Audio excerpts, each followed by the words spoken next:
అందరికీ నమస్కారం.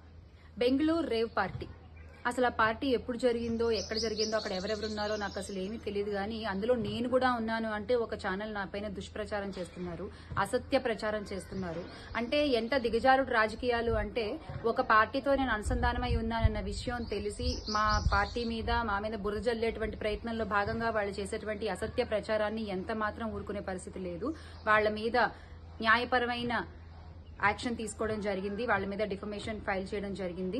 సో కానీ జర్నలిస్ట్ అనేవాళ్లు నిజాన్ని నిర్భయంగా చెప్పగలిగే వాళ్ళు అయి ఉండాలి, అంతేగాని ఇలా అసత్యపు ప్రచారాలు చేసేవాళ్లు కాదు. దయచేసి మీ అసత్యపు ప్రచారాలతో జర్నలిజం విలువలు తగ్గించొద్దు. అందరికీ నమస్కారం. బెంగళూరు రేవ్ పార్టీ అసలు ఆ పార్టీ ఎప్పుడు జరిగిందో ఎక్కడ జరిగిందో అక్కడ ఎవరెవరు ఉన్నారో నాకు అసలు ఏమీ తెలియదు. కానీ అందులో నేను కూడా ఉన్నాను అంటే ఒక ఛానల్ నా పైన దుష్ప్రచారం చేస్తున్నారు, అసత్య ప్రచారం చేస్తున్నారు.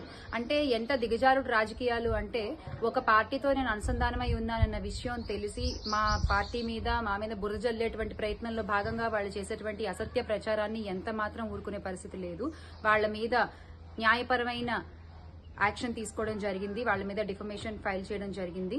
సో కానీ జర్నలిస్ట్ అనేవాళ్లు నిజాన్ని నిర్భయంగా చెప్పగలిగే వాళ్ళు అయి ఉండాలి, అంతేగాని ఇలా అసత్యపు ప్రచారాలు చేసేవాళ్లు కాదు.